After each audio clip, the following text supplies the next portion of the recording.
नमस्कार, जय श्रीराम, जय गोमाता. मित्रांनो, आजकालची परिस्थिती अशी आहे की बरेच काही लोक गोमातेकडे, गायीकडे एक जनावर म्हणून त्या ठिकाणी पाहत असतात. मित्रांनो, गाय ही हिंदू धर्म संस्कृतीनुसार आपली माता आहे आणि आज मी तुम्हाला गायीच्या सहवासात राहिल्याने काय फायदे होतात, शारीरिक, धार्मिक, वैज्ञानिक काय फायदे होतात हेच मी तुम्हाला आजच्या या व्हिडिओ मधून सांगणार आहे. मित्रांनो, आपली भुवनेश्वर गोशाळा आहे. आपली भुवनेश्वर गोशाळा बीड जिल्ह्यातील बीड तालुक्यामध्ये मांजरसुंबा वैतागवाडी या ठिकाणी आहे आणि आपल्या भुवनेश्वर गोशाळेमध्ये 70 ते 75 वृद्ध, भाकड, थकलेल्या, कत्तलीपासून वाचवलेल्या, पोलिसांनी या ठिकाणी आणून सोडलेल्या अशा प्रकारच्या गोमाता आपल्या भुवनेश्वर गोशाळेमध्ये आहेत. मित्रांनो, आजच्या व्हिडिओ मधून मी तुम्हाला जी माहिती देणार आहे ती इकडून तिकडून कुठूनही न वाचता स्वतः माझ्या जीवनामध्ये अनुभवलेले आणि या गोशाळेच्या संगोपनामध्ये, गोमातेच्या रोजच्या सहवासामध्ये आपल्या जीवनामध्ये आपल्याला शारीरिक, वैज्ञानिक, धार्मिक नेमके गायीच्या सहवासात राहिल्यानं काय फायदे मिळतात हे मी तुम्हाला आजच्या या व्हिडिओ मधून सांगणार आहे. मित्रांनो, मी युवा कीर्तनकार सुमित महाराज डिसले, श्री क्षेत्र भुवनेश्वर संस्थान आणि भुवनेश्वर संस्थानाच्या संचलितच आपली ही भुवनेश्वर गोशाळा आहे. चला तर मित्रांनो, आजच्या व्हिडिओच्या मुद्द्याकडे वळू. आजचा आपला मुद्दा आहे की आपल्याला गोशाळेमध्ये गोमातेच्या सहवासात राहिल्यानं नेमकं आपल्याला धार्मिक काय फायदे मिळतात, वैज्ञानिक काय फायदे मिळतात. मित्रांनो, हिंदू धर्म संस्कृतीनुसार गोमातेच्या शरीरामध्ये 33 कोटी देवी देवता आहेत. मित्रांनो, सर्वप्रथम पहिला मुद्दा म्हणजे आपल्याला गोमातेच्या सहवासात राहिल्यानं शारीरिक काय फायदे होतात हे अगोदर मित्रांनो, मी माझ्या वैयक्तिक जीवनामध्ये असं अनुभवलेलं आहे की कुठूनही काम करून आल्यानंतर, कीर्तन प्रवचनावरून आल्यानंतर, कुठूनही थकून आल्यानंतर जर गोमातेच्या सहवासात राहिलं, गोमातेला पाणी पाजलं, गोमातेची सेवा केली किंवा गोमातेच्या सहवासात फक्त या ठिकाणी फिरलं, गोमातेच्या शरीरावरून हात फिरवला तर आपल्या शरीराला एक सकारात्मक ऊर्जा मिळते.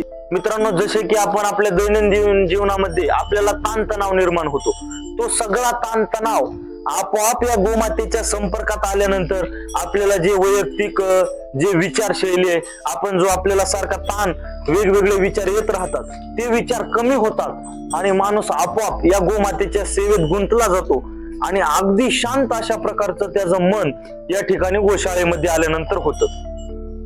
आणि मित्रांनो, अजून एक शारीरिक फायदा म्हणजे सगळ्यात महत्वाचं, आपण जर गोशाळेच्या परिसरातून बाहेर पडलो, तुम्ही एखाद्या सिटीच्या, शहराच्या ठिकाणी जर गेलात तर त्या ठिकाणी आपल्याला जो ऑक्सिजन आहे, जो ऑक्सिजन मिळतो तो अतिशय आपल्या शरीराला हानिकारक अशा प्रकारचा, गाडीच्या धुरातून पडलेला म्हणा, कारखान्याचा, अशा प्रकारचा दूषित वायू, दूषित ऑक्सिजन आपल्याला मिळतो. पण जर संपर्कात आलो तर या ठिकाणी अतिशय मोकळा आणि शरीराला ऊर्जा प्रदान करणारा ऑक्सिजन या ठिकाणी गोमातेच्या संपर्कात आपल्याला मिळतो. आणि फक्त मित्रांनो मिळतो असंच नाही, तर आपल्याला या ठिकाणी आल्यानंतर, गोशाळेमध्ये आल्यानंतर एक असा आनंदी आणि असं एक शरीरामध्ये भरून एक अशी वेगळी शक्ती निर्माण झाल्यासारखं या ठिकाणी वाटतं आणि एक वेगळाच प्रसन्नता निर्माण होते. मित्रांनो, हे स्वतः मी गोशाळेमध्ये गोमातेच्या संपर्कात, त्या ठिकाणी गोमातेच्या सहवासात स्वतः अनुभवलेले त्या ठिकाणी अनुभव आहेत. मित्रांनो, मी जे सांगतोय ते कुठून वाचलेलं नाही तर स्वतःच्या अनुभवातलंय. मित्रांनो, मी स्वतः अनुभवलेले गोमातेच्या संपर्कातील, गोमातेचे स्वतः मी अनुभवलेले काही वैज्ञानिक उपाय.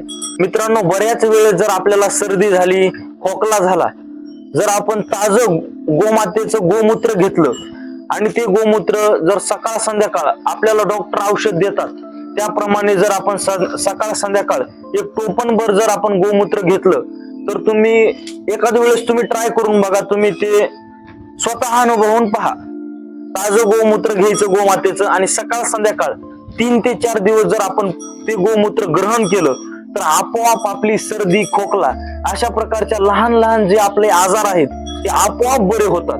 हे मी स्वतः अनुभवलेलं आहे, त्यामुळे एवढा आनंदाने तुम्हाला सांगत आहे. आणि मित्रांनो, गोमातेचं जे शेण आहे, जे गोमातेचं शेण आहे ते जर आपण उन्हामध्ये, कारण गोशाळेतलं जे शेण असतं ते आपण उचलून उकांड्यावर टाकत असतो, त्यातलं शेण जर आपण वाळलेलं शेण थोडस घेतलं आणि घरामध्ये आपल्या देवाऱ्यापाशी म्हणा, अंगणात म्हणा, तुळशीपाशी जर रोज थोडं गोमातेचं वाळलेलं शेण त्याला आपण गौरी म्हणतो, ती गौरी जर रोज तुम्ही भीमसेन कापूर आणि गौरी जर तुमच्या घराच्या परिसरात लावली तर तुम्हाला फक्त गोशाळेतलंच नाही सांगत, तर घरामध्ये जर हा उपाय तुम्ही करून पाहिला तर तुम्हाला तुमच्या घराच्या परिसरात देखील प्रसन्नता आपोआप वाटेल. हा देखील एक वैज्ञानिक उपाय या ठिकाणी आहे. मित्रांनो, मी जी तुम्हाला माहिती सांगत आहे ती शुद्ध देशी गायची सांगत आहे, नाही की कुठल्या तरी जातीपासून संक्रमित करून तयार झालेल्या जर्सी गायची. ती शुद्ध गोमातेची देशी गायची संपूर्ण मी स्वतः अनुभवलेली माहिती आहे. आणि अजून एक म्हणजे त्या लहान मुलाला, गोमातेचं जर जन्मलेल्या लहान मुलाला आईचं दूध तुटल्यानंतर काही दिवसापासून जर म्हशीचं जर्सी गायचं दूध दिलेलं असेल आणि ज्या छोट्या बालकाला शुद्ध देशी गोमातेचं दूध पाजलेलं असेल, त्या बालकात आणि म्हशीचं आणि जर्सीचं दूध पिऊन लहानपणापासून पिलेल्या बालकामध्ये काय फरक आहे, तुम्ही हे सुद्धा मी या ठिकाणी एका छोट्या बालकाचं माझ्या डोळ्यासमोर अनुभवलेली गोष्ट आहे. मित्रांनो, जो लहान मुलगा, ज्या लहान मुलाला लहानपणापासूनच आई शुद्ध देशी गाईचं दूध पाजते, दूध त्या ठिकाणी रोज देते, तो जो लहान मुलगा आहे, लहान मुलाच्या दैनंदिन जीवनामध्ये तुम्हाला चपळाई, बुद्धिमत्ता आणि कुठलेही, कारण शाळेमध्ये शिकवल्यानंतर कुठलीही गोष्ट लवकर आकर्षित करून शिकण्याची कला आणि बुद्धिमत्तेचा विकास हा मी स्वतः अनुभवल्या देशी गोमातेच्या दुधात हा देखील एक त्या ठिकाणी वैज्ञानिक उपाय आहे. आणि मित्रांनो, सर्वात महत्वाचा मुद्दा म्हणजे धार्मिक मुद्दा. आणि मित्रांनो, धार्मिक तर तुम्हाला काही सांगायची गरजच नाही, कारण धार्मिक म्हणलं की आपल्या हिंदू धर्मशास्त्रामध्ये गोमातेच्या शरीरामध्ये 33 कोटी देवी देवता आहेत. 33 कोटी देवी देवता त्या ठिकाणी गोमातेच्या शरीरामध्ये आहेत.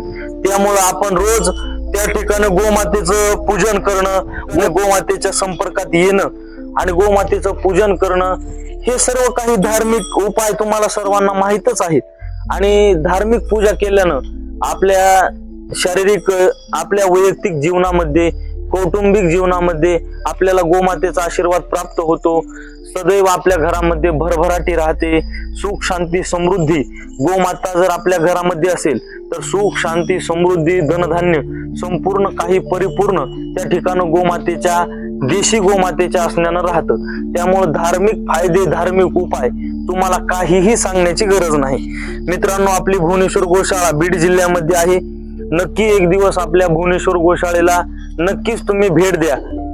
आणि मित्रांनो, आपल्या भुवनेश्वर गोशाळेमध्ये 75 ते 80 गोमाता आहेत आणि सतत शेतकरी म्हणा, कत्तलीला जात असलेले पकडलेले गोमाता या ठिकाणी येतच असतात.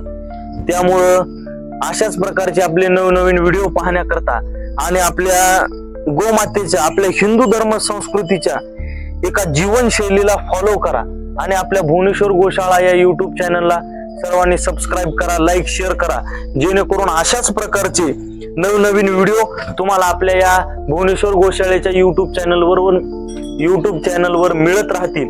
आणि तर सतत गोमातेची सेवा करत राहा.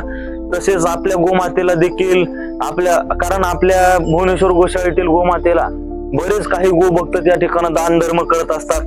चाऱ्यासाठी म्हणा, पाण्यासाठी म्हणा मदत करतच राहत असतात. जसे की एका मुंबईच्या गोभक्तानं आपल्याला गोमातेच्या, थकलेल्या वृद्ध गोमातेला उचलण्यासाठी हा एक काऊ लिफ्टिंग मशीन या ठिकाणी दिलेली आहे. पहिल्यांदा आपल्याला अगोदर गोमातेला उचलण्याकरता त्या ठिकाणी 4-5 गोभक्त लागायचे, त्यामुळं खूप कठीण, खूप अवघड जायचं. पण आता गोभक्तानं तो काऊ लिफ्टिंग मशीन दिल्यामुळं अतिशय सुंदर व्यवस्था झालेली आहे. जसे की हा पाण्याचा हौद, अशा प्रकारची लहान मोठ्या मदत सर्व गोभक्त आपल्याला करतच राहतात. आणि असं नाही की युट्यूब चॅनलच्या माध्यमातून सुद्धा परिचय होऊन आपल्याला बऱ्याच गोभक्तांनी मदत केलेली आहे. तुम्ही सुद्धा सदैव आपल्या भुवनेश्वर गोशाळेसोबत राहा आणि आपल्या हिंदू धर्म संस्कृतीची सेवा करा.